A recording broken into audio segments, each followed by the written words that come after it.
Let Me Rap With You podcast. We are back. It's your boy 215 Guy Beats, aka Streets, aka you already know this. And to be honest, it's a great Saturday morning. Very great because I got a very special guest. I'm honestly surprised that, he took the time to do this right now because my boy probably would be in the gym right now. We weren't sitting here. But, my man getting reps in all kinds, beats. Shit, man. Gym rep, like I said like this, man. My boy's been making noise. And I know y'all been looking at the stories. A couple of y'all told me, this definitely going to be a good one before we even got started. Because we got my boy Lil Twon in the fucking building. What's up with you, bro? What's up with it, man? What's up, world, man? It's good to be here, man. Thank you for having me on your platform today, bro. I really appreciate you.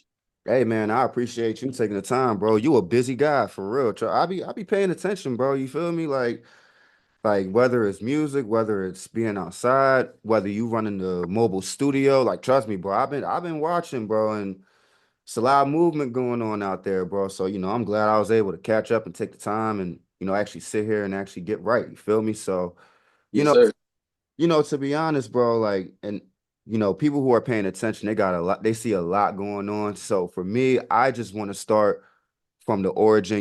How did Lil Twan's story start, especially when it comes to the music? Because I know that's where our origin started. It just started from an Instagram comment. And we started talking music. So, how did it all start for you? Well, me, bro, it started back home. I'm from Jackson, Mississippi, bro. It started back home, you know what I'm saying? Like, I had always loved music. I grew up like in church, you feel me? My dad was a deacon, went all the way up to being a pastor a year before he passed. You know what I'm Mm. saying? So like I always loved singing, music in general, like just the vibration of just hearing music. I loved it. Like so I knew I loved music, but when my daddy died, I kind of really went into it. It's like it was more like a therapy. You know what I'm saying? So I would use music like to explain my story and how I felt and things that matter. Then I found from there that I knew how to make badass analogies and comparisons. Cause we in the South. In the South, we say shit like motherfucker thicker than molasses in the refrigerator and shit like that. You know what I'm saying? Yeah, shit. You get what I'm saying, bro? So like I knew I was cold with analogies too, so it kind of made it even more poetic and beautiful. You get what I'm saying? So like the love for music started at about 11 years old, 2007, bro. I've been doing music 17 years this year. Damn, 17 years. Shit. I'm gonna say that's probably around the same time for me. I was writing since seriously writing since 13 and I'm 30 now. Yeah, I'm gonna say it's about the same time for me. Yeah, that makes sense. Shit. Yeah, Yeah, definitely. I love music, bro. Like I started early, bro. So like the things that I know and the things that I do, like I just look this way. I'm 28 years old. I'm damn near 30 myself. You know what I'm saying? So like the way that it look ain't what it think what people would think. I look like an average young nigga, but when you hear me spit or you hear me do what I do, that's just what it is. So like, yeah, man, I had been making like cold bars since like sixth grade, bro. Niggas would just get me to do specific bars because they knew I would say something crazy. You know what I'm saying? So like, I knew back then that this was it. You know what I'm saying? So I've been chasing this since I was a kid, bro. It's like I'm still that same kid doing the same thing. You know what I'm saying? No, big facts. And it always starts as, oh man, he don't look like he could spit. He just like I swear to God, like that's how most artists, it always starts like that. Like nine times out of ten, they'll look at you, they be like, you rap or you sing, you do this. And then once they actually hear you, it's like, oh snap! That was the last thing I expected from you. Nah, for real. Nah, for real. And see, that's the thing that I like to do. I like to catch people with the element of surprise because a lot of people don't know that I make my own beats. I record myself. Like I do all that shit by myself, bro. But there's a story to that too. You know what I'm saying? We'll go on, go on into that as we reach the accolades that happen. Yeah, big facts. And to be honest, like you said, you've been doing this forever. So like what was probably like the first milestone or the first moment where you could tell where like people on the outside really started paying attention to the music? It was about 2012. See, I'm partly from Texas, bro. I've been out here back and forth since 2008. Mm. So shout out to East Arlington. You know what I'm saying? Shout out to EA town. Cause you know what I'm saying? This is where I realized I could do this shit at. You know what I'm saying? No, a Oh, year big facts. after we moved to Texas.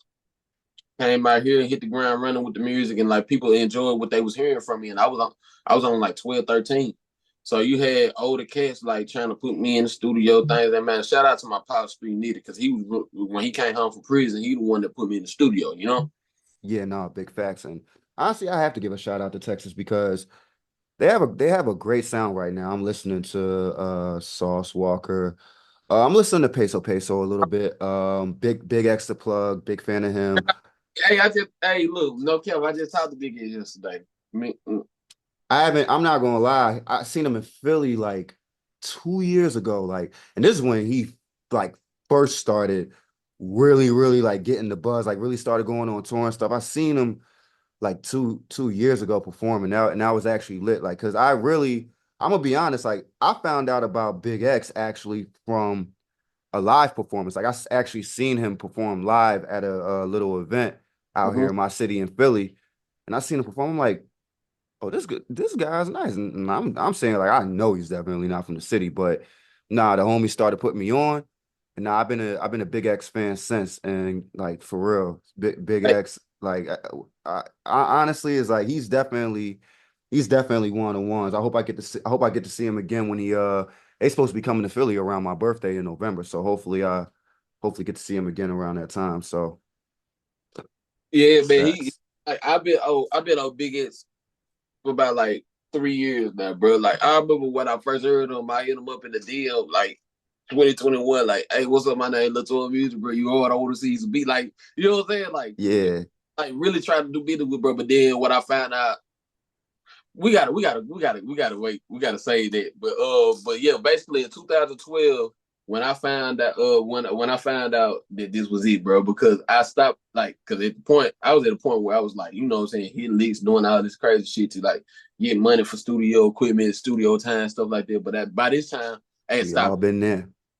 and I had started taking the songs I recorded, burning them on CDs, like 3 tracks that I had at the time, burning them bitches on like a whole 20 pack of CDs and going out into the public and distributing them bitches, like selling them. You know what I'm saying?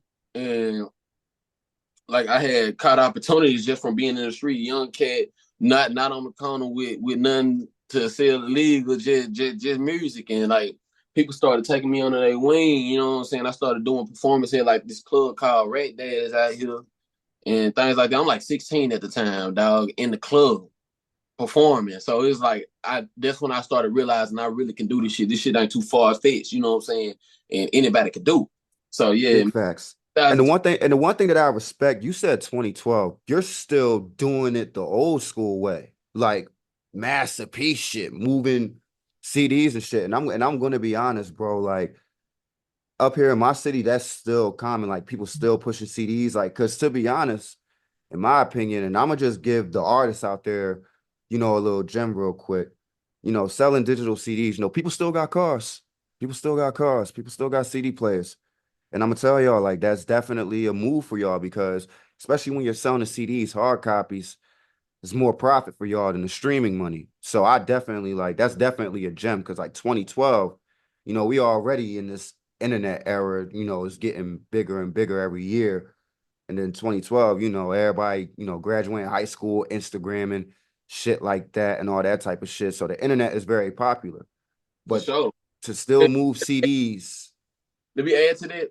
CDs are now not even being like it's like it's been outdated since like 2014, 2015, around the time I had got my deal. hmm 2015, 2016, around the time I got my deal is when the CDs had started like becoming like outdated.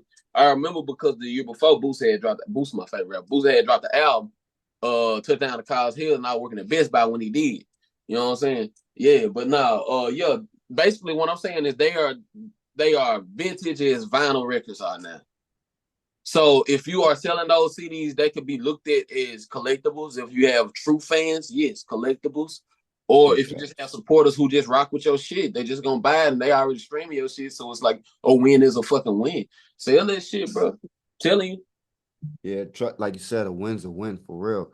And like I said, I just like that's where I came from. I came from literally burning hundreds of my own CDs, going down to a store, getting covers printed, and just moving them joints out. Like that's where I come from. That's where like most of my I was making like real mixtape money at a time. Just every time I dropped, I just sell the CDs before I even put them on the internet because like I wasn't into the whole TuneCore, DistroKid thing until I got late to that shit.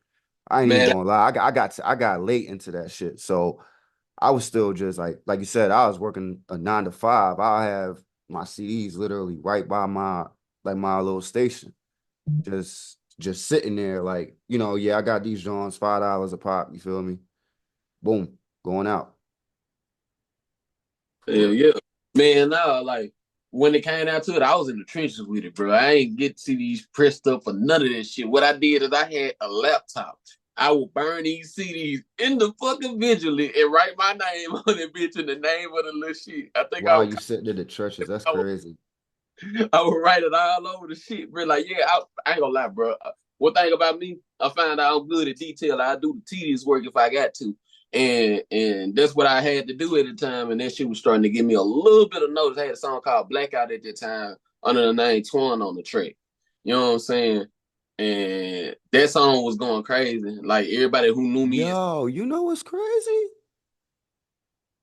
I actually, cause my management, shout out to Southside D. He's actually from Mississippi as well.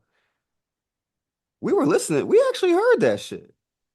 yeah, Oh man, yo, that see, that's my yo. I'm not even gonna lie. That was literally and not even too far. Like we probably heard that. Like this is 2024. We probably heard it around, let's say 2020, 2021. So it was a little bit more recent for us. But yeah, yeah, Southside, he def came upon that. He def came upon that one day. That's crazy. I never knew that was. I never knew you had switched names and stuff. yeah. Well, a little Uh, bit. I had several different names at one. Like I had. Okay, so I originally used to call myself Booby J when I first started rapping, you know what I'm saying? And then when I moved to Texas, I started calling myself Twon. Uh Twon on the Track was made from 2008 to like 2012. That was my rap name.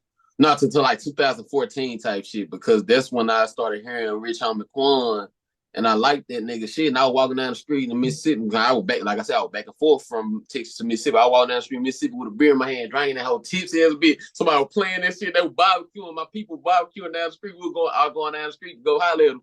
And they started playing that shit. That Real Homie Quan. I said, Lil Homie Twon. Everybody bust out laughing. I bust, and that was when Vine was popping. So I made that my fucking Vine name, and it just took off from there. Like I would do like stories on Vine, raps, little loop vines. That's how bro was made. We're gonna talk about that here in a minute. But The yeah, this name Vine, that shit just brought me back real quick. bro, like it was, man. Shout out to everybody I know from Vine, bro. We was just, not everybody I know was in a group chat, but we was all in a group chat at one point, bro. Like, and like, I ain't gonna lie, bro. A lot of us don't get credit for what we did back then, man. We created a lot of things. All of us did. And Was Goador right now in this content creation era? Vine started that shit. is No other app was say that all the doing time? that like Vine was back then. We, No other app. Not MySpace, not Twitter, not Facebook, not we even find not the even reason. none of them. Find the reason why Instagram brought 15-second videos in the first place. They didn't even have reels. They just had videos. And they were 15 seconds you could add on to it. Then they started doing like 30-second videos, mini videos. Then they started doing reels when TikTok came out. Like, bro, I watched the whole thing. Like, this digital marketing shit motherfuckers be going to college for, bro. Like, we basically created this shit. That's crazy. Like, just think about every record that got pushed through Vine, bro. Every single record that you learn, all the Rich Homies records, bro. All All the Rich Vine. Homies good records. I'm talking about the ones that bust him through the door. I ain't gonna say good records like he ain't got no good records. That nigga got amazing records. All of them. Recipe Real Homie Quan. But his name, if it weren't for his name, my name would have never been created as a Vine creator and a rapper back then. So like I always pay homage to Rich Homie. But nah, back to what I'm saying is like all of the artists that we look at as legends now were pushed through Vine. All of the Big comedy facts. we have now, like DC Young Fly, all of them pushed through Vine. Some actors that we got now, Woody, the dude that played Kane on Power, Wasn't Desi Banks on Vine too, I think? his name was Ambition Banks back then. See, there we see. I knew it. I knew it. I knew Bro, I it. remember because I'm somebody who went viral on Vine as well. Fucking You got right. Reggie Cuz, Yanni Punani, so many people, like so many people, bro. So many people, bro. That King Batch, the dude that been in all the Meet the Blacks movies with Mm-hmm. Vine, bro. All them people come from Vine, bro. So like we created a lot of legends and a lot of people that took off. Not off YouTube, not on Instagram, not on TikTok, because they weren't even created. It was called Musically when it first came out. We'll talk about that in a minute. We talking about Vine. Vine Mm-hmm. took niggas the fuck off. A lot of niggas. I'm not even gonna lie, even long live Juice World. Juice Juice. World too. Man, you got somebody in Philly that was doing their thing. He was a comedy. This little dude named Fresh 215. Yep. Shot, yeah. Shot, He yeah. not Shot. so fresh now. He live in Cali. He rap and produce, bro. He called us a motherfucker. But yeah, bro. I think, yeah, my boy, and I think he changed his name to Fox Fresh now. Yeah, faux fresh. Yeah. Yeah, that's my boy. I actually just seen him a couple weeks ago. He's really killing it out here, not only with the content and the music, but like definitely like the fashion game, bro. He's killing it. He's killing it with that shit, bro. So, like for real, and definitely shout out my boy. Like he's always on the move for real. And Hey, and I definitely appreciate you, giving him his flowers because that's my always guy. Ask him about little homie Twon, bro.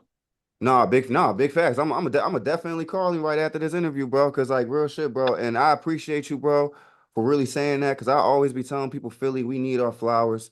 All these other cities be getting their flowers, and we be doing so much. Like even like D. Dot Will, he was just talking about how when he does production with collaborations, one of his favorite producers is Amari Johnson. Child Amari Johnson, South Philly in the building. You feel me?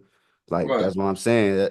Hey, same thing for Mississippi. We don't get as much credit we deserve. Ray Shrimmer, they've been doing their thing. They wrote David Banner, Beyonce.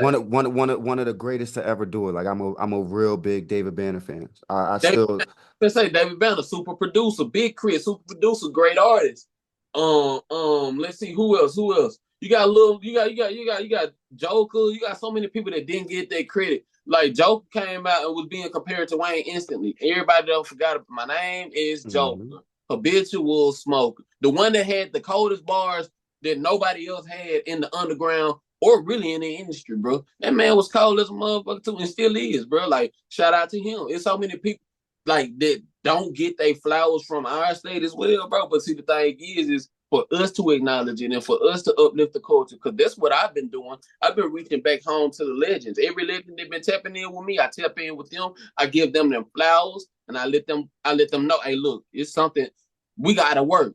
hmm We finna put something in the works, and I'm a man of my word. Shout out to Meezy because that's another guy. His name used to be Lil Mal. He ran with the Joker and FTE and OFL.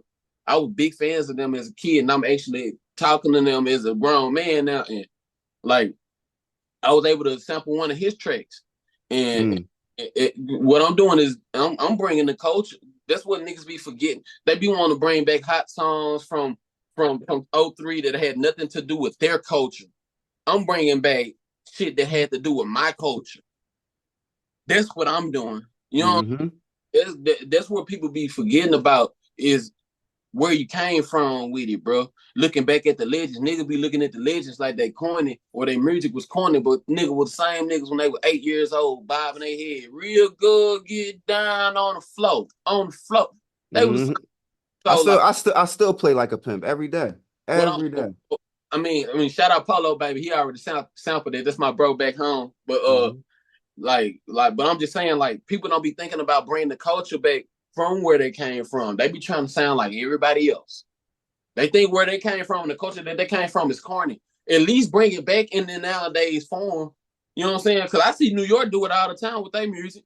Same thing with Philly. Like even though we have evolutionized in, this drill op music is what I call it, we still have the real boom bap hip hop aesthetics. We still got our, we got like OT the real. We still got like, we got plenty of people that are out here, still spitting to that real hip hop aesthetics. Jamal from Coast Contra, shout out to him.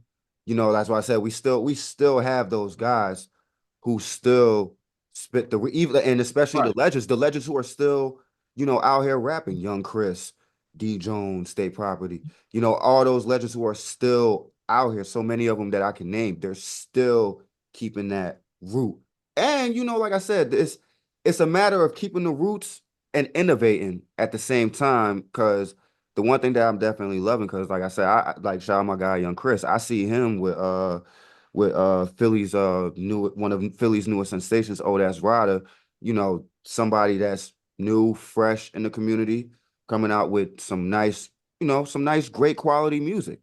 And For sure. you got the legends like Young Chris collaborating with him and stuff like that. The OG showing love, and see that, and that's what it really should be about: bringing the culture back, innovating it, and also having the old heads and the young boys like come together. Let's put something right. And see, that's what I do, like, because like between Texas and Mississippi, I know so many legends between the two. Cause shout out to Fat Pimp. Fat Pimp is somebody that I always reach back out to me. He's a legend out here in Dallas. You know what I'm saying? Mm-hmm. It's a lot of them. Shout out to Lil Run and Mother F. He's a legend out here. RP JT Guaranteed Direct. I was here to see that come up. I was here to see him pass, and I was here to see Lil Run and Rise from that. Like it's a lot of like it get deep with me, bro. So like I be wanting to tap in with everybody and get this beautiful sound, bro. That sound like me because I'm such a mixture of Texas and Mississippi. Like that's what it is. You know what I'm saying? Like, but like even down to just collabing with legends like back home. Shout out Hollywood Luck. Me and Hollywood Luck got a collab that don't nobody really know nothing about. You know what I'm saying? But we gonna throw it out there. We're gonna punch them with it.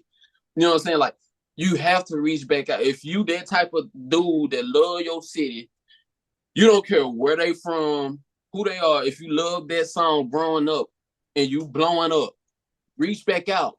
Reach back out. Reach back out. I swear to God. Mm-hmm. Them boys gonna tap in with you because for one, you got something going on with yourself. You know what I'm saying? Facts. And for two, if they got a collaborative mind like you, they gonna know that this is gonna be a very marketable effort being pushed, and the whole state finna come with it. Mm-hmm. Now we pushing our culture. We gonna have a nigga talking about what up, Jew? You know what I'm saying? And But that's what it's about. It's about keeping hey, our bro, individual cultures alive. That's what it's about, man. And I'm glad, like, for once we finally have somebody on here that, and that's the one thing. I always speak on the culture, but yeah. keeping the culture alive. That's the other side of it. That's the other side of it. We can talk the culture all day, but how we maintaining its survival, its innovation, you know? Keep storytellers around. That's my thing. I feel like we missing a blend of everything. That's what I feel like. I don't. I feel like all right. So you know how they say too much of anything can kill you. I feel like that aspect go for anything. Mm-hmm. Just think about it. If too much electricity go to your circuit right now in the studio, everything crashing, bro. Let's just be real. Studio setup is a bitch if you don't set it up right. Facts. He ain't lying. So it's He too is much not lying. going on in the rap game. Not saying that it need to be killed, but it need to be saturated in with some storytellers, some alternative niggas, some niggas that want to do pop, some niggas that want to do rock. We need niggas that want to. We need to need them. They are there. We need to magnify them. You know what I'm saying, bro? Because we got storytellers that's missing a chance. We got people that's going to other genres that don't even want to do gangster rap, drill music. They came out. If you go listen to their old music, you can see what I say this. You go listen to anybody's old music, you see what a true passion lies. Mm-hmm. Listen to me in 2012 and listen to me now. I ain't too far off. I just got a new flow because I'm trying to mix in with everything else, just like everybody else would be doing. See, I'm telling you from the mind of me because I know Mm-hmm. how artists are. There's niggas out here who are full-on lyricists that are dumbing themselves down to this gangster shit for no reason because they know that's what's gonna get them signed. Now we start to have them magnify more because all right, shout out Shabuzi.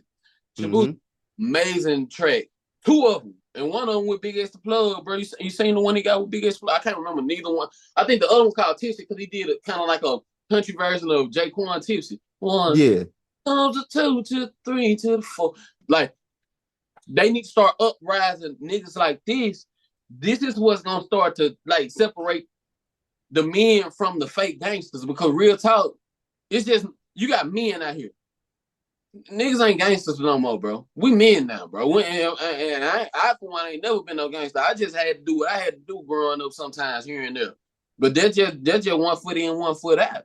You know, Big facts. what Real life happens for all of us, and yeah, you got to man up to that, it's regardless of if you like a gangster or not. I got all different responsibilities in the living room right now. I'm talking to you from home. You know what I'm saying? Hmm Like I got 3 daughters and an old lady to care about and worry about up in there, man. I'm a man, bro. Like I ain't finna be now. Don't get me wrong. Like this is what's missing from rap. Everybody don't. Every song is a gangster song now. Even on everybody album, every song is a fucking gangster song now. Now don't get me wrong. Back in the day, pay attention. You remember back in the day, you used to have that one song on everybody album, 1 or 2 songs on everybody album that was gangster as a motherfucker that you could just go to and just like, nah, nigga had me fucked up today. Let me go. hmm Definitely. Come on, bro. It was a move. And like I just seen Ice Cube say, bro, the shit was called reality rap. The industry and society labeled it and called it gangster rap. Now that changes the tone. Mm. Because now you got to put on something, you know. Niggas be putting on masks with this shit, man. You know what I'm saying? Like nigga like me, I ain't seen too much, bro. I ain't been through too much. I just want to be a regular guy. Just like the next head. I just want to be a regular guy now. Ain't shit thug that bad, man. I'm shit. I'm a father. And Shit. but like you said, I know things didn't get regular because like you said, once 2015 came, you got signed. I know that's when everything stopped being regular. Yeah, yeah, yeah. So how did that whole and first of all, honestly, for the ones who are just out there even trying to get signed right now, what was that process even like? Like just from the rip, just getting signed in 2015. That bad days to 2014. So, all right, so Mm. check. You remember we were talking about Vine and shit like that. Mm-hmm. I had a song card, bro. Um, and basically, I'm gonna tell you the story about that. I had made I told you I used to do loop vines and shit. It was around the time. Shout out my boy LT Terror. He's the sound bite that says bruh. You know what I'm saying? Do what I say about niggas started shit. Real shit. So he said bruh, and that shit made me laugh so much. In Mississippi, we say bruh so much, you like it's just like that's what we say. So like I made a loop vine like this, bruh, bruh, bruh, bruh. Shout out Dilly Beats out in Georgia. Dilly Beats grabbed that loop, put it on a beat, and now I'm sampling onto this beat that got this badass bass.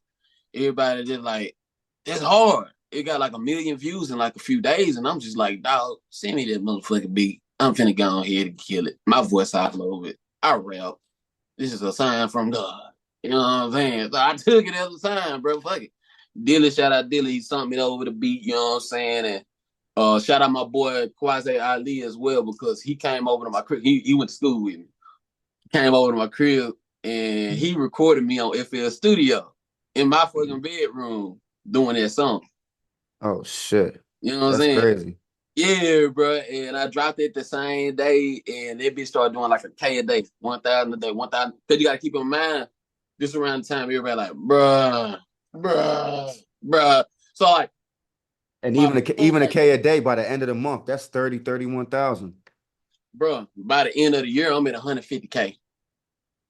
Shit's crazy. You got to keep in mind, this is like May when I dropped it. So I dropped it like in the middle of the year. You do the math, shit, they ain't too far off from a K a day. No, that's crazy. Whew.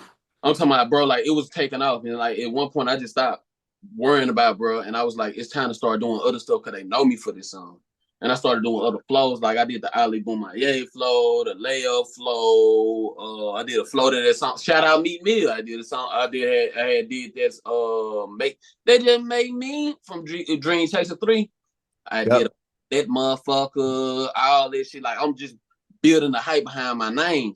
Started linking with other producers. Shout out my boy, that boy Vaughn. I did this song called Let It Go. It started going crazy after bruh. Like it was just going crazy, bro. The next thing you know, Vine shut down and Musically started. And people started tagging me on Musically, telling some, your song on here. It got 1 million views on here. Your song on here. People, it's going viral. It's going viral. People making this to your song. I got and I got the receipts from Musically, aka TikTok. Mm. This is TikTok we're talking about now.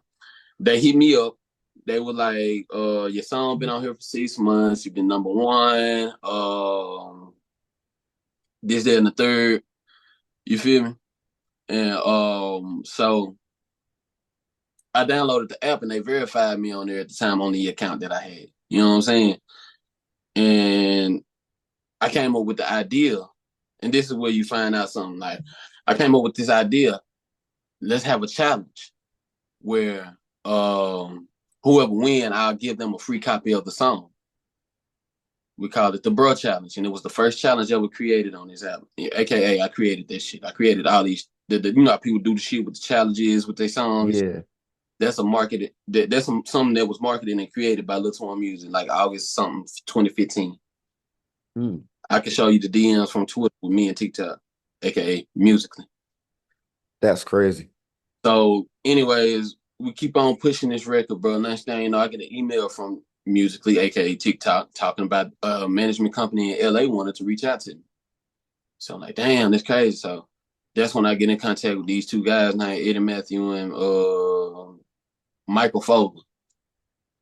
They running this company called JLN Entertainment. Eddie was the manager. The CEO was Michael. They wanted to bring me over to try to shop a deal for me. I'm like, cool. Never had a company in LA reach out to me for shit. I'm in Jackson, Mississippi, bro. So you know what I'm saying? I'm like, Ma, I made it type shit. So she, Mama.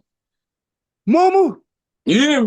But nah, like I did the management with them, and we did the video for the song. The video for the song started going crazy. Everything, because at that point, I picked winners for the challenge and picked people to be in the video for bro. Like if you look at the video for bro, you'll see some of the first challenge videos ever created. You'll see Mm. Shaquille O'Neal is also in there. Shaquille O'Neal's daughter was also in that video. He also ended up getting involved like a few months later with the challenge. All sorts of shit, bro. Like it was crazy. It was crazy. And it was before like his daughter got involved before management even reached out to me. You know what I'm saying? Wait, so like Shout out to me. that so that was already in raps. Like the content, like that shit was already did in there before they even had contacted you. Right here to the man, bro. I was in the hospital with my big mama was on the deathbed, bro. Basically, you know what I'm saying? RP Big Mama. She had cancer, and I had ran into somebody from Minders Behavior whose mother was in the hospital at the same time as me. And we had exchanged numbers, and like a week later, he told me Mimi O'Neal did a song to my video because I told him who I was. And from there, I had reached out to Mimi and told her thank you. We was cool for a while. Shout out to Mimi O'Neal. I ain't talked to her in a long time, bro. But yeah, it was just crazy, bro. It was going crazy. So long story short, we ended up doing a deal with Slip and Slide Records or whatnot. Which came out to be a doozy, bro. You feel me? It came out to be where I really got fucked over, bro. They really just pretty much took my money and started like putting it into their other artists. They weren't even really pushing me like that, bro. When I signed to Slip and Slide Records, bro, like that's when everything went down. I got this on to 500,000 before I was sitting in this man's shit. You know what I'm saying? Crazy. I did that shit before I even had management. I did that shit. You know what I'm saying? Alone, bro. Did that from the mud, like not like without the machine for real. They just basically just didn't push me at all. Like you had other, I'm not even gonna name the other CEOs from other labels who called them and told them they fucked me up and fucked up my record. Like, bro, So you had CEOs from some of the other higher not, heads. let's not say CEOs. I had a president of one of another label that came and sat down with me and Dallas while he was on tour with Wiz Khalifa. I ain't gonna say his name because I don't want to put him in it. But Big facts. he called them and let them know that he fucked up. They fucked up my record and what I had going at the time. So like from there, bro, like I had to start living a regular life again. You know what I'm saying? They stopped like they never paid my engineer that was recording me. Shout out to my boy War. They never paid him. Uh, they didn't want to pay none of the producers that were sending me beats. They were like basically trying to X me out. Like they basically took that song, got some money from it, and started pushing Ted Lucas started pushing his daughter, and the other artists like Plies and shit. You know, at the time they had to ran off on the Plug Twice song. Oh yeah, I do remember that. So I he was, did. I do remember that. but they weren't pushing me. Like that didn't make no sense because y'all just got me and we just did distribution and all this shit, and ain't nobody had nothing to push for me. People still wondering how I was on even on K104 or anything out here in Dallas. Like who paid for that? Because they trying to figure out was a relationship made for you to be here or like people was wondering. People was wondering like but like I didn't I didn't know, bro. I was 19 years old, young nigga from Mississippi trying to figure it out, trying to make something different for my family, bro. But yeah, basically when they came, and honestly, a young nigga coming from Philly, like trust me, bro. I would see a lot of young boys out here, especially from where we coming from. We in the city. Your homies going left and right. You yep, got your family members going left and right. You just trying to make it out of here just to survive. Like so it's like of course I see anybody at 19 going through that, like just taking those deals. I definitely understand. But yeah, bro, that like doesn't excuse them to still just fuck you over, take your shit, and then just leave you on the shelf to rot. And then not only that, making your reputation look bad because a lot of producers and creatives out here that you worked with prior to this, you actually had great relationships with, and what they're doing is really just putting a stain on your name on all at the same time. but nah, this is where it got beautiful at because they X me out of everything, bro. I started trying to figure out how to do this shit my damn self. You feel me? Mhm. I had at the time I only had my iPhone, bro, and I had GarageBand. And I was making beats on that motherfucker like a motherfucker. And my boy War, shout out to him again, put me around my boy LilTwonMusic, who has like placements with like 2 Chainz, Eminem. And it was around the time that Eminem had just dropped his new album. That placement was on that album. This man is one of the greatest producers I've ever met face to face. You know what I'm saying? And he, like, after maybe a year after I met him, is when I started doing this shit. You know what I'm saying? Like producing for real, because I had been making beats since I was 14, but like I ain't taking serious until after that deal and they canceled me out of everything. You know what I'm saying? So I sent him some beats that I made on GarageBand, and he was like, "Bro, ain't no way you made them beats on GarageBand." I was like, I "Bro, wouldn't. I probably wouldn't. If I heard him, I probably wouldn't believe it either. From a person who doesn't. I love FL in the car too much. I bro, really don't I, like GarageBand. I sent you an email with the first beat I created on GarageBand, bro. Uh, Mm, it's called Player Made. It's mm. hard as a motherfucker too. I ain't gonna lie. I've been trying to recreate that energy since because I ain't gonna lie. Some of the shit I did on there, I don't think I can pull off on FL unless I got some certain VSTs. But yeah. Anyways, I started making beats on there, bro. And he was like, "Bro, you get a laptop, you gonna be a beast." Then my dog Debo, shout out Debo Cash County Entertainment, man. I'm the producer. Debo is the CEO. We are the all artists on the label. We trying to make it. You hear me? But like, we all got different positions. But Nah, anyway, facts. at the time, Debo bought my first beat. Debo bought my first beat off GarageBand for like $20. And well, she ain't buy Player Made, but she bought the first. She made my first sale. You feel me? Nah, facts. Player That's Made crazy. that I was gonna come out with. But anyway, Debo came to me like 2 weeks later with this red laptop. I should go get that motherfucker. It's in the front. This is red laptop. This red laptop got a storage too, bro. It was like a Windows 7. You know, Windows 7, like 2007, 2006. God damn, what are we on now? Like 12 or 13? Yeah. So this is a Windows 7 computer, right? And Yeah. be like, I got FL Studio on this motherfucker. I don't know what to do with it. Mind you, I still got great relationships with Von and Dilly. Dilly is the one that created Bruh. I hit up both of them like, yo, I got FL Studio, bro, but it's the demo version. What do I do? Need a motherfucking key. It's FL11. Everybody know FL11. All you had to do, now you got to sign in, but you just, back then, all you had to do was buy it and send the key.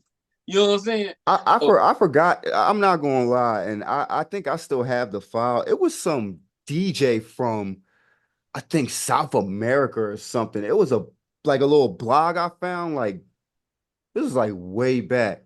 This motherfucker literally just gave away double XL producer edition of FL Studio 11. He just gave away his registration key, like publicly. I think I still have it on one of my drives, but nah, And then, definitely shout out to him. I need to unlock that FL Studio like that. See, I got it legally now. You know what I'm saying? I just want to say that for the record. I bought it. I bought it when I realized I really wanted to do it. But anyway, long story short, Debo gave me this computer, bro, and I Hmm. started learning how to make beats on it. I started like getting like I called Lone Star as soon as I got that motherfucker. I'm like, Lone Star, bro, I did. He like, you do what? I got a laptop, bro. Can you send me some drum kits or some man? He sent me some drum kits. I started working with FL keys and like shit that was inside of there. That's what I first started tweaking with. And like I was making decent beats, but I knew I needed VST, so I like started jailbreaking shit, getting Nexus and shit like that. You know what I'm saying? And started being able to make better beats because now I got better VSTs and I got good drum kits. So it's like all I Not had. even Nexus, the Nexus era, everybody cracking Omnisphere. Man, I still ain't get a cracked Omnisphere, man. I'm just gonna buy this shit. Fuck Yeah, that. I never got one either. Niggas was selfish. I ain't gonna on record. I'm gonna find a plug. Nah, Somebody, real shit. some, I know some plugs in Atlanta that got them. I know niggas in Atlanta. It's niggas in Atlanta that definitely got them. Everybody got Omnisphere down there. yeah, yeah. But yeah, man, I had just started training, bro. Like from 2016 to 2020, I was just like going hard, grinding, bro.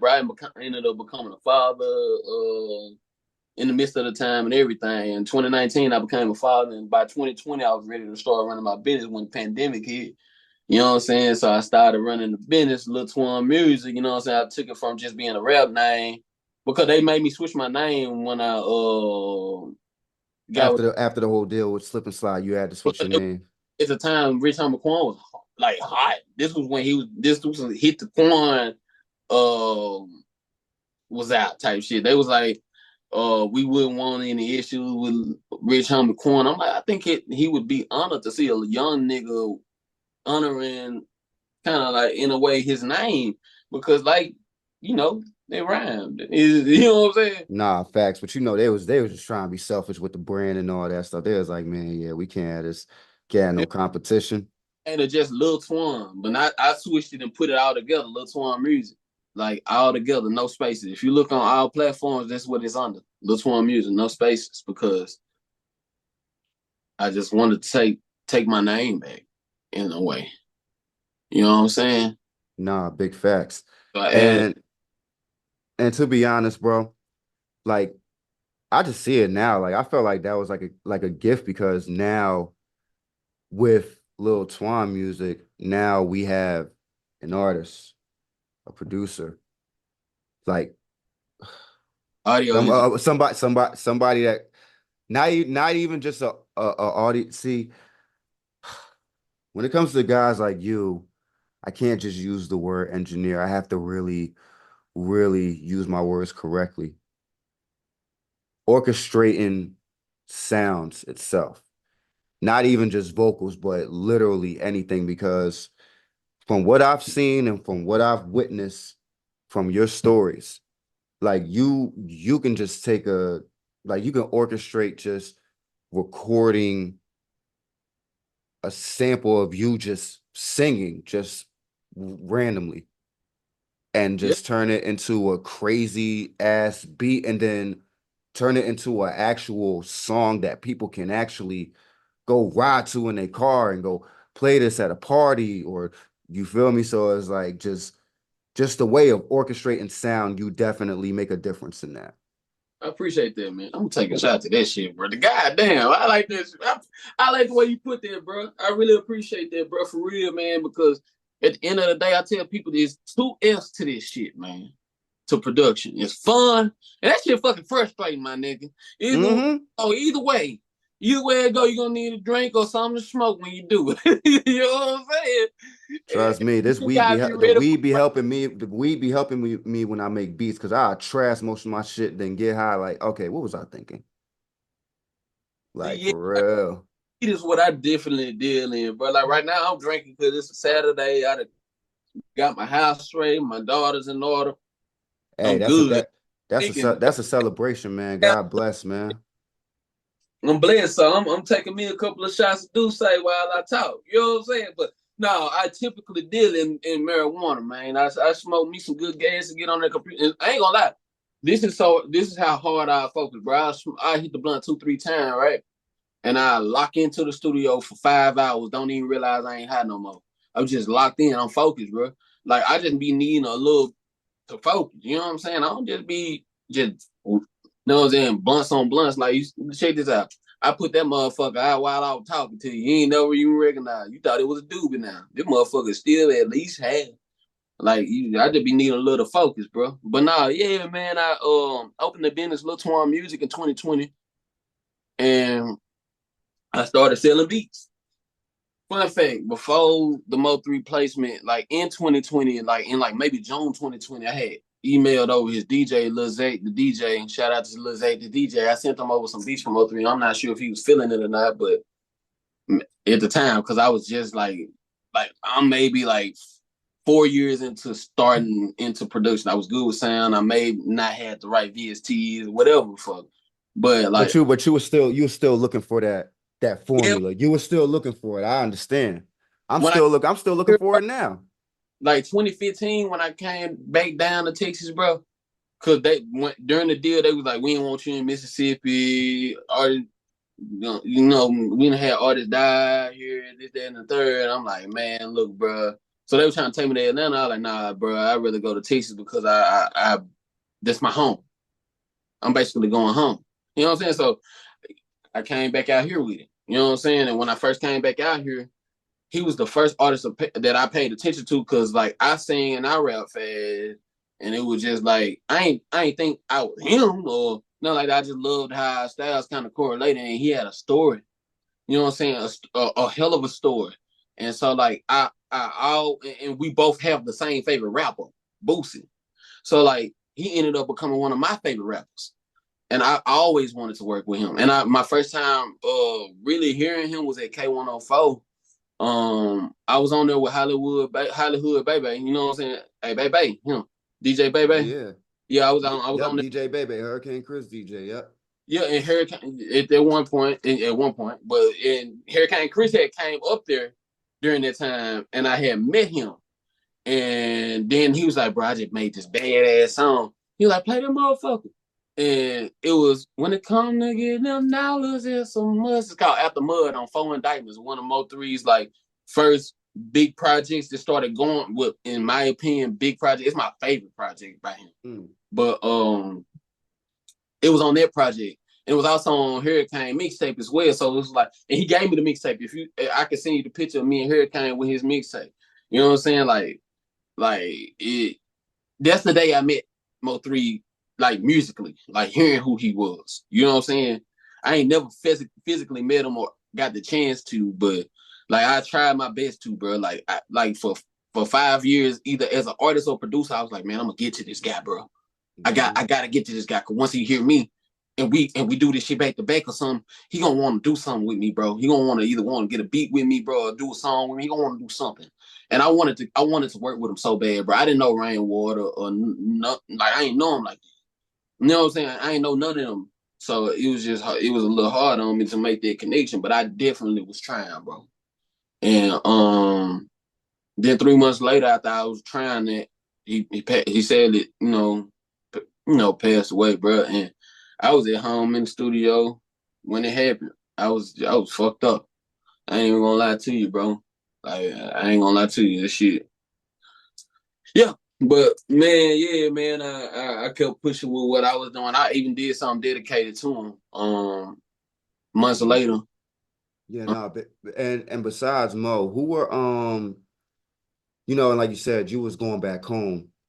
Who were some of the other artists that you started really coming across, like going back home during this time that you really actually started building a bond with as well? That because I see you post a couple of artists on your page, so I definitely tell that you definitely got love out there in Texas. Are you talking about like just my people? Cause I ain't gonna lie, Yeah, like I'm real introverted, bro. Like I might meet a few people and like do business and like indulge with a few people, but we all know at the end of the day who our true people is. So like my Yeah, people, like yeah, yeah, yeah, it could be your people, bro. Shit, we here to put the shine on everybody. Fuck that. well, You you know, feel me? I know a lot of great artists out here. You know what I'm saying? Like I know a lot of great artists out here, but I mainly want to put highlight on my people who I be around and who I came up with, like Debo Cash Count Pablo. That's my little brother. You know what I'm saying? You got hard hit Double HG, the hard head gang. You got hard head Trey. You got hard head Joy. You know what I'm saying? You got a lot. You know what I'm saying? A lot of the youngins that's in my circle that does this stuff and they take heed to, you know what I'm saying, what we say. Oh, you know what I'm saying? Because we learn and as we learn, we want to make sure that they don't hit their heads. So they paying attention to what we doing. And me and Debo and our people, we locked in like this, and this is what we do. Had Debo not got the laptop for me, this label wouldn't even be getting the accolades it's starting to reach now. So Mm-hmm. I understand that the investments was made. You know what I'm saying? Definitely shout out to Jay. I do want to give some honorable shout outs, you know what I'm saying, to artists that I've worked with. You got T Code in Montana, you got Boo Selder. Boo Selder, he badass artist from Louisiana, but we went to school together out here in Texas. Badass artist though, bro. Um who you got back home in Mississippi, you got N200, you got Polo Baby, man. Like I said, Hollywood Love. You got BBAJ, all sorts of artists, just great artists just from my states that are great. And I hope to God that I can get each of them one by one and just pick them apart and get a beat, make it for them, and we collab and we can just make something beautiful, bro. You know what I'm saying? These are artists that I personally like feel like are hard as a motherfucker. Hold on, shout out G Baby out west. Out from out where we, I'm from Washington D.C. and originally live in Mississippi, so we out west babies. You know what I'm saying? Shout out to Backdoor Sam. He hard as a motherfucker too. Like that's I just ain't gonna lie, I got search. I might have to search that one up. That name sounds crazy. Backdoor Sam. Backdoor Sam hard. And Oh, Sam, I might have I, to search you up, brother. That name sound crazy. That music better come with it. well, that's an out west baby that's gonna come with it, bro. He got the motherfucking hits. And I ain't gonna do nothing but show love to my city because see the thing is that's what be missing from a lot of this shit, bro. A lot of niggas carry an ego once they get a certain name for themselves. Man, bro, I just did work with Mo3 and I'm shouting out artists, bro. I'm shouting out all the artists that I personally know. Nah, So big facts. And to me, that's what it's it's about in itself, like, because you know what? Because whether it's me, you, Mo, any of the artists that we just named, everybody started from zero at a point. yeah, they started from the bottom, and that's what I'm saying. And that's why I can look at man in his eyes and respect him as who he is and not what he trying to become and where he at now. I can't do that to nobody because I know how it feel to be degraded when you just want to be respected. You want to be loved for what you do. You want to be you not cherished and motherfucker kissing the ground you walk on like you a god, but you just want to be admired for what you do. Facts. That's You what know what we I'm saying? here for. And so that's why when I deal with my artists, bro, I make them feel comfortable. I want them to know that they're the star. How you want this beat, my guy? Is this not it? Ah, bro, it's all good. I'm what were you looking for? And I'm gonna get that shit right, bro. You know what I'm saying? I put my pride to the side when dealing with artists because I know how it is to be an artist and have a vision and want to see it through. And if I could be the binoculars to your vision, my nigga, I'ma help. That's real shit. You feel me? Because at one point I was an artist that the label bossed off from engineers, producers, all that shit. They left me with nothing. I had to be what I needed, bro. You had to build yourself from the mud, not once, but doing it again, I like had to doing it, be, bro. twice. I tell people sometimes, like now, like I ain't gonna lie. At one point, I did have a personal trainer when I first started working out. But as far as being in the gym and doing what I do in the gym, that's me. That's me. I'm my personal trainer. You have to be. I'm my barber, bro. You have to be. Honestly, this is the conversation I've been waiting to get into because And, definitely shout out to all my bros around me who are, like I said, I got three bros. I got three bros probably in the gym right now. It's probably why I ain't seen them yet today. But the one thing that, and I promised a few of my fans that I would ask some of these questions because, like I said, once they seen who I was interviewing, I got some guys out there who are really, really about their regimen. And one question that I have to ask, because I'm not saying it's for everybody, but even if it's just trying, just try to go one time. Like, what would you tell people out there who really haven't gone to the gym yet what it does for you? It helps you with all aspects of life. I can give you prime examples now. Uh, I Romanian deadlift, my max at Romanian deadlift, I got it on camera 265, right? In a Romanian deadlift, you have to squat down and pick that shit up just like that. You see it in the videos, right? All right. Let's say you got 4 cases of water. You got to take in from the grocery store. If you Okay. deadlifting over I used to take in 4 cases a day just at my job. I used to work at a food store, so when the inventory and cases and stuff comes in, you already know. That's a yeah, little. I be telling people don't let these little arms fool you now. These little arms done picked up some shit. You feel me? no, no. Hey, look, I don't judge a man by his size. I judge a man by his strength. It ain't about the size of the fight, the dog, and the fight is about the size of the fight and the dog. I learned. I was little, bro. But Hell yeah. look, check this out.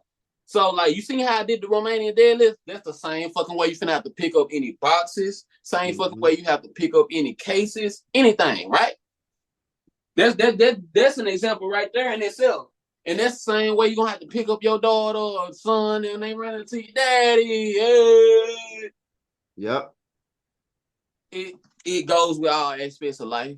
So people start training their bodies for functional strength. See, if you look at all the workouts that I do, bro, I do average workouts. I do pull-ups, push-ups, bench press, Romanian deadlifts, like bicep curls. I do average workouts, but these average workouts are things that can help you in everyday life with just simply picking something up, um, moving around, mobility.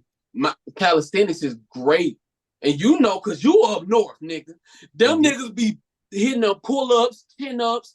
I'm trying to keep up. You feel me? Yeah, look, we look. I'm gonna say it like this: like it be a little competition with the pull ups. It be a little Yeah, competition. Trust me. They look whether it's in the gym, niggas in the yard. Because like I used to visit. I used to go niggas visit on my motherfucking street posts and shit. nigga. When I used to go visit my pop in jail, bro. I swear to God, bro. Like even in the visitation room, if they had the little drawing up there. Yeah, Like niggas, they getting into it.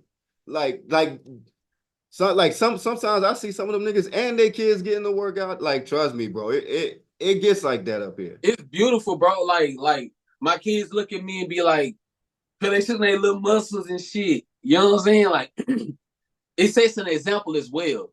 That's another thing I can say, bro. And people automatically start to respect you a little more. Not a little more, a lot more. Everything like your mind changes. It's almost like you can't go without it. Like you gotta get you a good pump in. You know what I'm saying? Whether it be you running around with the kids playing, or you know what I'm saying. It just make you more energetic. It make you ready for life, bro. And I be trying to tell people this all the time, but everything I do has to do with function. I want to function. So in order for me to function, I have to move around.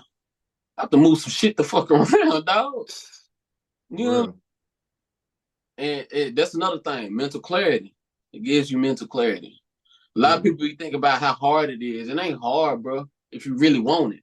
Now, if you're going up in there and you getting pressure, you just I go to the gym to get pressure. I don't go to the gym to look good. I don't go to the gym to look fly. I don't. You feel me? I be Big there for facts. at home. I go to the gym to get mental clarity. This shit just so happened to make me look good. All right, well, shit. Yeah. Nah, look, I say it like this: I mean, when you're dedicated, the shit just comes with it. But honestly, bro, like you said, and that's how I be looking at anything in life, like, or even things that I haven't overcame yet myself. Like you said, it's not hard. It's just a matter of just Getting up and doing it. And like, see, the thing is, this another thing. Start with lightweight, bro. Like, start with lightweight, man, bro. I started with nothing on the bar. You know what I'm saying? I started with 25-pound dumbbell. You know what I'm saying? I was at home doing body weight workouts, and I had a 25-pound dumbbell that I would do jackhammers and regular bicep curls with. I got into the gym maybe 3 months after people started noticing the difference in my body. That's when the real change came. So I advise anybody to start wanting to start doing it. Just start doing body weight workouts at home. Get used to your own body weight. If you can lift your own body weight, you can go in the gym and bust a 135 lift with nothing. My max right now on the list is 205.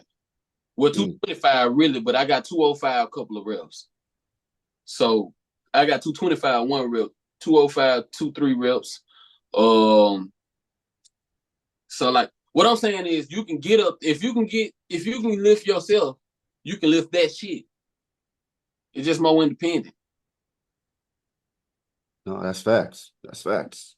But and another thing is it builds trust within you, confidence. I trust myself to do a lot more things now than before I started going to the gym. Before I started going to, I was way more clumsy before I started going to the gym. You know why?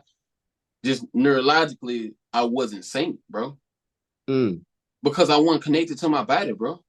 You know, I don't know. Have you ever noticed that sometimes like you just not connected, bro? Like you a trip and fall and it be nothing in front of you, bro. Like or something like that. Be like, what the fuck wrong? Sometimes I've witnessed that recently. I can definitely say that I witnessed that recently. it's time to reconnect with yourself, bro. You feel me? And that's what I do, bro. During that time, bro, I talk to God. I talk to myself about my issues, what I'm gonna do to solve them. I come up with ideas, there, beats, songs. You know what I'm saying? Like all this shit, bro. Like it's just you never know, man. But like another thing is relationships. You run into people that do different things. You could run into a millionaire in that motherfucker. But yeah, man, yeah, I definitely love going to the gym, bro. It just does a lot for me. As I could explain or elaborate in such a short time, bro. You feel me? No, big facts. And to be honest, man, like you said, like just being consistent, doing that. Now and this is where I want to go with that for the producers.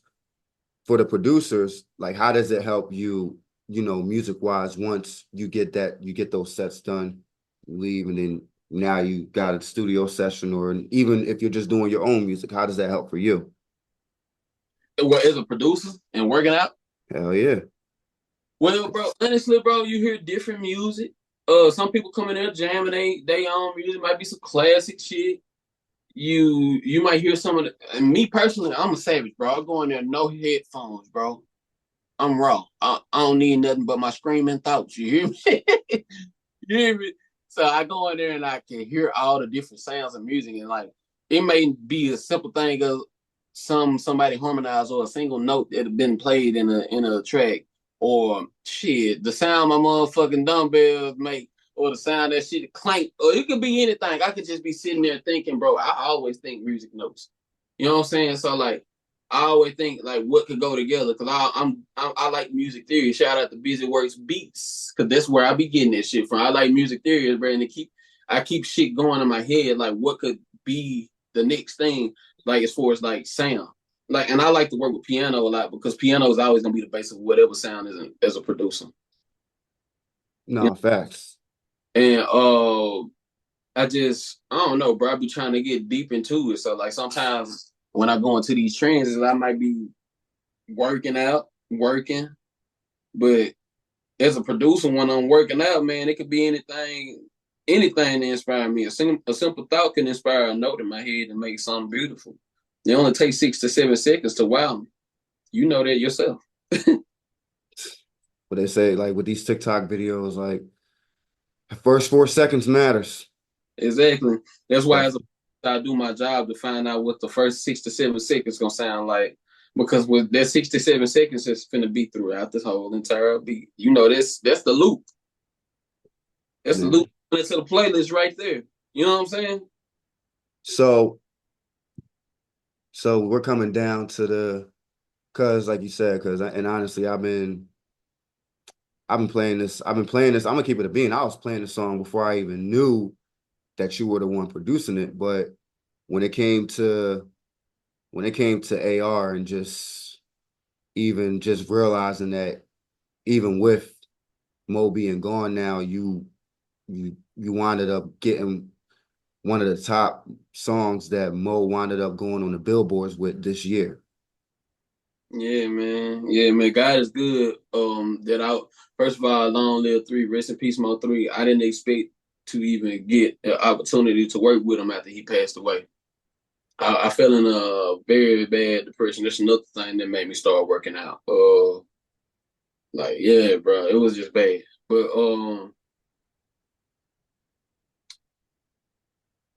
that whole opportunity was crazy. Around the time that I was mentally losing my head, bro, because I had went to the mental hospital. You know, I'm pretty open with myself. How I was a little suicidal or whatnot. You know, around the time I was tweaking though, he had this guy shout out Fat Boy Fresh, and his name was Fat Boy Fresh.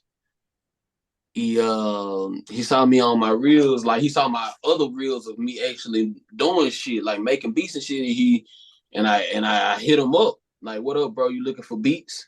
Um, he just started buying beats from me while I'm in the mental psychosis. I'm like in the mental psychosis, bro, like selling beats.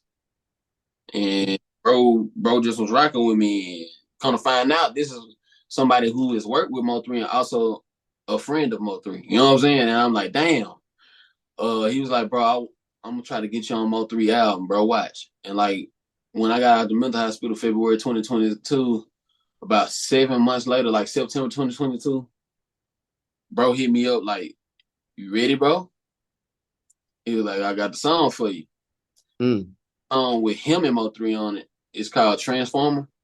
And it was I believe it was a rendition of an old Twister song. And he sent me like the first 6 to 7 seconds of Mo3 doing this thing on the beat. And like it was like 100 rounds from on a new way, y'all. Take it when they get one of the niggas. You know what I'm saying? yeah. And, That's one of my homie's favorite songs actually. I remember he played that he be playing that shit in the car all the time. and yeah, bro, that's my shit too. I love that song. But so I was listening to the guitar they originally had in it. It was like it wasn't the same as mine, but I could see where it could have went. So I did the bass guitar. Like I said, I work with basic FL tools, right? Did the basic FL boo bass, Mm, turned the treble up, turned the bass down because I didn't want it too boomy because I got 808s coming. You feel me? EQ'd it out real good. I did FL keys, E piano for the melody. That it just was EQ'd out real nice. that's insane. I Yeah. still, I and shout out to Lone Star Music. Remember I told you send me drum kits. I have been faithfully using his drum kits and still do to this day. Uh, mm-hmm. I got my go-tos. TRZ kick from I believe that's the Snare Stato drum kit. He has these drum kits for sale. Um and it's and then you got the Emmett box. You know, he's from Dallas, Emmett. No, yeah, Emmett Smith. But yeah, you got the Emmett box. It's EB 808 number 3. It's the third 808 in that pack. I use that, some hi-hats. I use like a Metro Boomin snare that kind of sound like got that Memphis vibe. A Mm-hmm. hard ass clap. I be using Metro snares all the time, so See I what definitely already know. I turned to I like had this clap right under the snare. Like as far as like leveling, had the clap like right on it because I didn't want it to override that snare, but I wanted to hear that clap in there. You know what I'm saying? Like it had to be there. Like it felt flat without something going with that snare. So I put a clap with it and it sounded beautiful. You know what I'm saying? And I did all this shit in like an hour, bro. I ain't even had a BPM for the beat. I just Mm. back to back and did it like ear eye synchronization type shit, and it was 120. Oh shit, that's crazy. Yeah, yeah, bro. Yeah, it was 120 BPM. I never forget because I had to figure it out myself. I was proud of myself because I believe this was the first time I was working with somebody's vocals before I started making the beat, and it Mm. fucking legend. So I'm like, nigga, I always wanted to work with 3 Dots. You know what I'm saying? So I'm just matching it. Long I can nod my head 4 times and I don't hear nothing off. This is right. Mm. Got it. I That ne- shit crazy. yeah, bro. Like somebody can send me their vocals right now, and I could probably make a beat around it because as long as I can hear how fast you're going, I can tell what song I have as an artist and what beat I made and how fast it was. Like that's how I do it. Or if I can nod my head to a song that's similar to it that I already know the BPM of, like a song that's different but same speed, but I already know the BPM. I'm like, oh, this 130 easy. Oh, this 125. 147.286. Looking at it like you know, like I probably know it already because I've already experienced the speed. So I just compare the two. You know what I'm saying? That's how I kind of like the teeth in my head besides ear eye synchronization. You know what I'm saying? It's kind of like Google search going on. Nigga be on some crazy shit. Yeah, no, facts. Man, and I'm gonna be honest, for those who've been paying attention to everything and especially the fans who are proud, I'm pretty sure the other question that they will want me to ask is what's gonna be next for Lil Twon? Because I know a lot of people are probably wondering. So what's next for Lil Twon music? Right now, I'm under management of Dirty Glove Bubba at Inner Circle Records. He is the DJ for Big Edge. That's my dog. Been my dog for like 3 years. God just blessed the situation, and we came back together. I was there at their studio as an engineer, trying to be an engineer, and was a producer there. Uh, and so we back in cahoots. Not only that, but I got crazy tracks.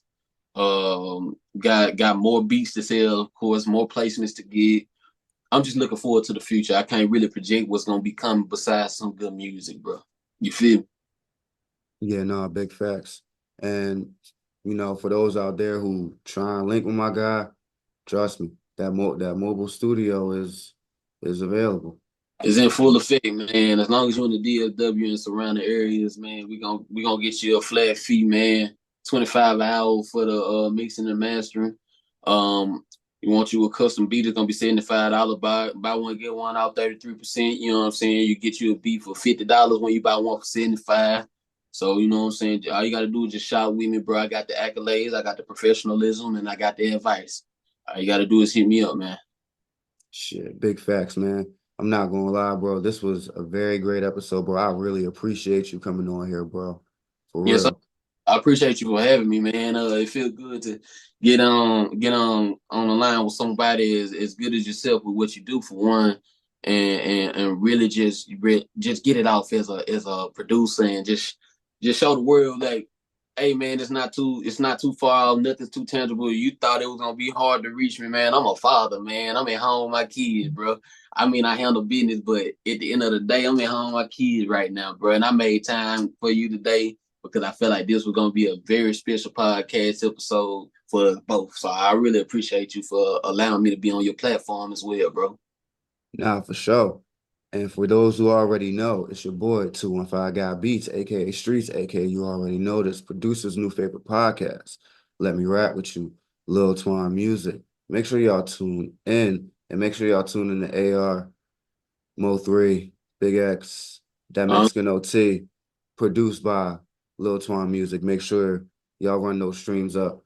You already know what it is. And we out of here. It's a wrap. Twon, until next time, my brother, I appreciate you. You feel me? Much love. All is well. Y'all have a blessed day now, man. You already.